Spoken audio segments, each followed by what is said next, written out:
Tim, I've had the pleasure of signing this along with Tom Neal. Congratulations.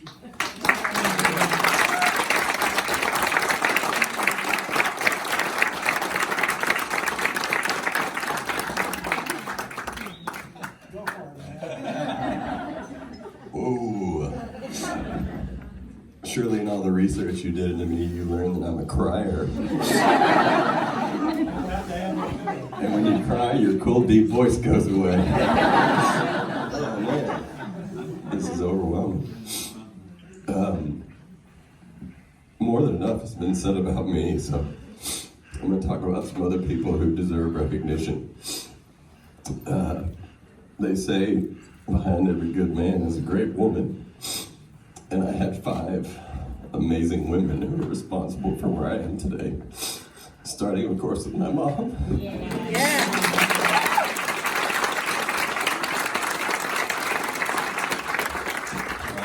My love of music comes from her. She sang to me when I was a kid, and I'm told I was singing along in matching pitch before I could form words.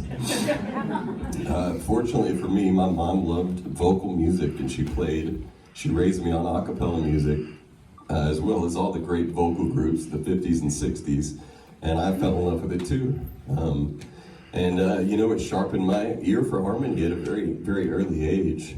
And then I made it to Highland Park Elementary School, and I had the privilege of learning from Miss Dehart, who's here today.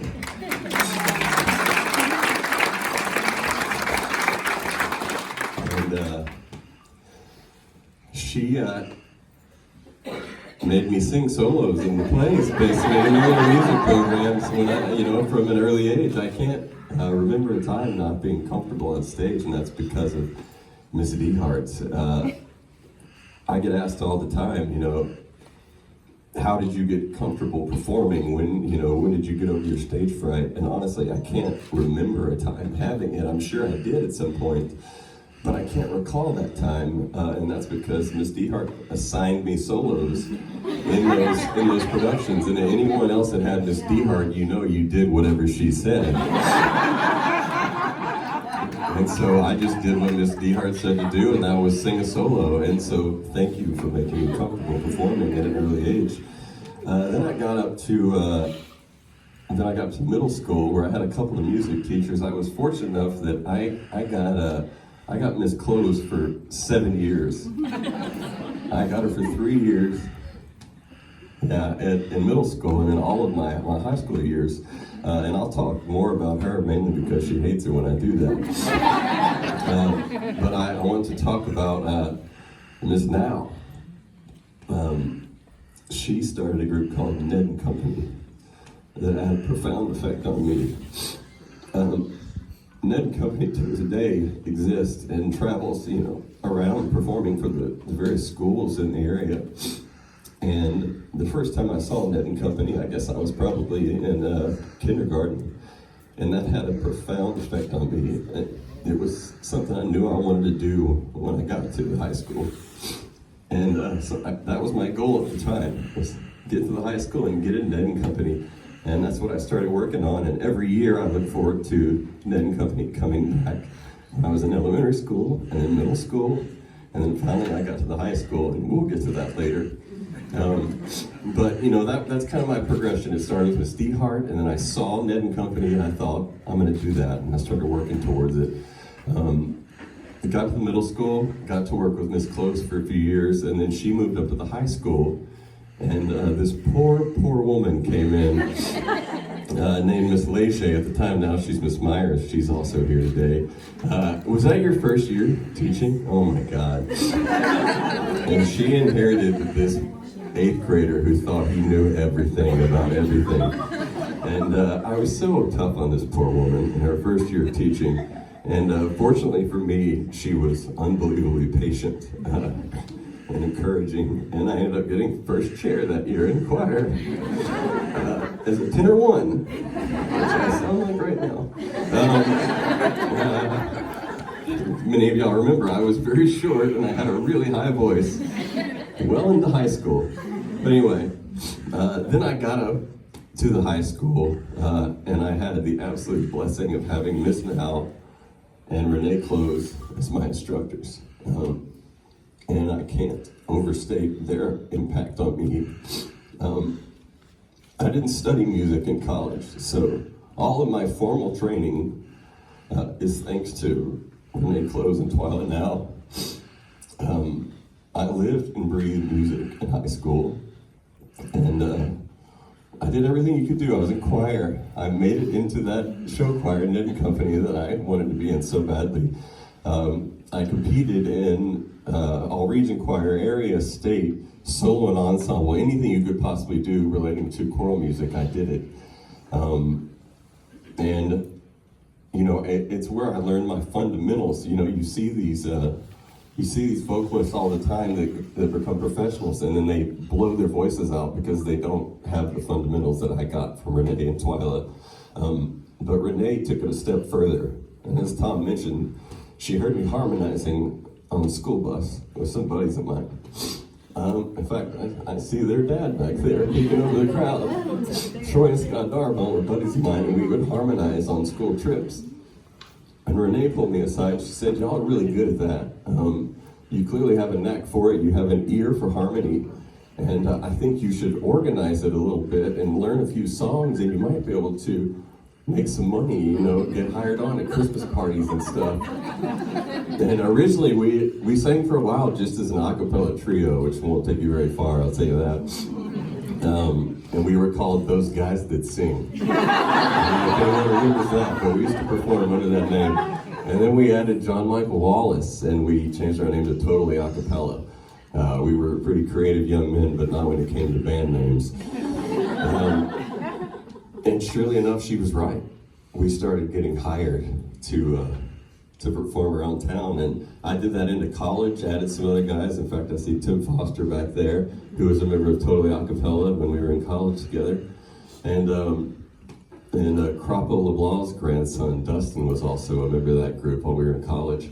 And I was hooked at that point. You know, that's when I realized, wow, you can make money making music. And I owe so much to Renee.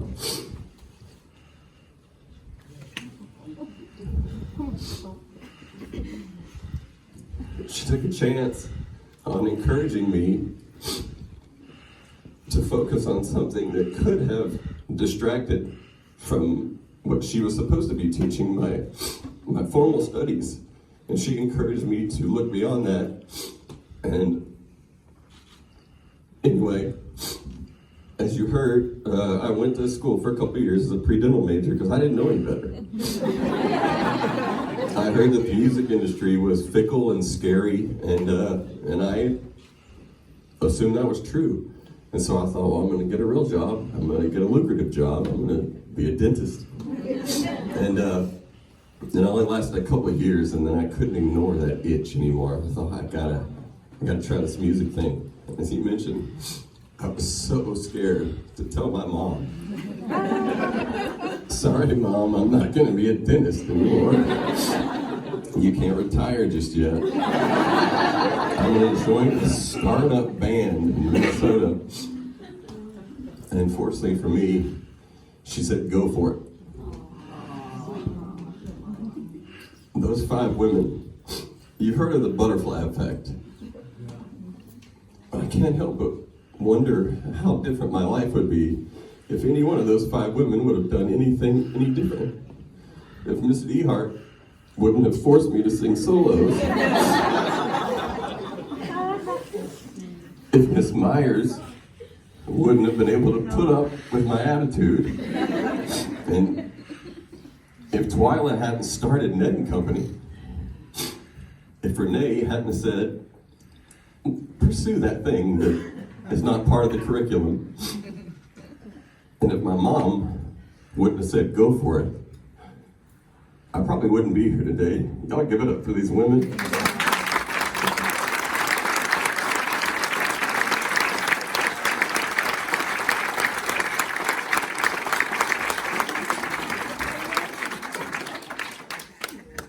Thank y'all so much for being here. This is overwhelming. I'm looking around, I'm seeing the last 38 years of my life in front of me. Miss Haggard's here. She drove 5 hours and she was my 8th grade history teacher. But she took me to Washington, D.C. And I kind of got hooked on traveling at that point, so thank you for that. All of my music teachers are here, minus Miss Twyla now, who passed away a few years ago. So many of my teachers are here, so many of my friends and family, and so many of my new friends that I know through the home free life. My grandmother's here, my dad's here, and so many of my classmates, people I've performed with through the years, and this is really, really, really overwhelming and special and surreal. Like you mentioned, I came here as a kid, and I was fascinated by Janis Joplin. Yeah. I always kind of wanted to follow in her footsteps, but she was intangible. She had already passed away at that point, so she was this mythical figure who came from where I was from. Then I got a little older, and I discovered Clay Walker. That was actually my very first concert. My Aunt Linda took me to see Alan Jackson when I was a kid, and Clay Walker, this up-and-comer, opened up for him. And then, of course, Tracy Byrd, and he was a little more tangible. He was still in the local car commercials and stuff. And so, hopefully I can be that tangible guy for any kids from Southeast Texas who love music. If you absolutely love it, go for it. You can follow in my footsteps, and I'm reachable. If there's any kids here, or any kids that are interested in music and don't really know where to start, reach out to me. You can get in touch with me. I'd love to talk to those kids. I love Southeast Texas. Thanks for loving me back.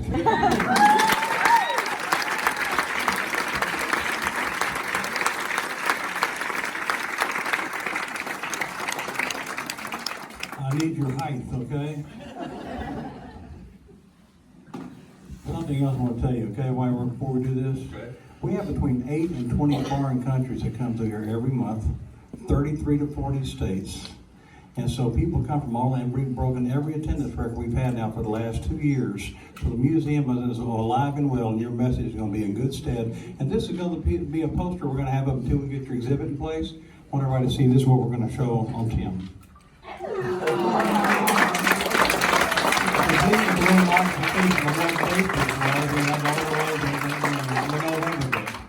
Now, you have provided some things to the museum. Would you kind of tell us?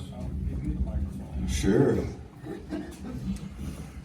Most of the credit for this goes to my mom. I kind of let her pick out what went in here. So there's a number of things, various memorabilia and merchandise from Home Free. My solo album, the very first EP I ever released, a bunch of photos. We've got a poster here from our very first performance at the Ryman Auditorium in Nashville, Tennessee. This is a photo of the most recent time we performed on the Grand Ole Opry in Nashville, Tennessee. And I invited our photographer out to make sure she got a good shot of me and what I was wearing head to toe, so I could donate every bit of it to the museum.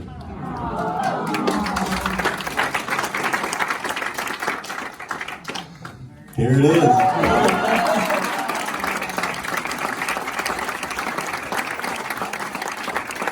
And those fancy boots are over there in the case now.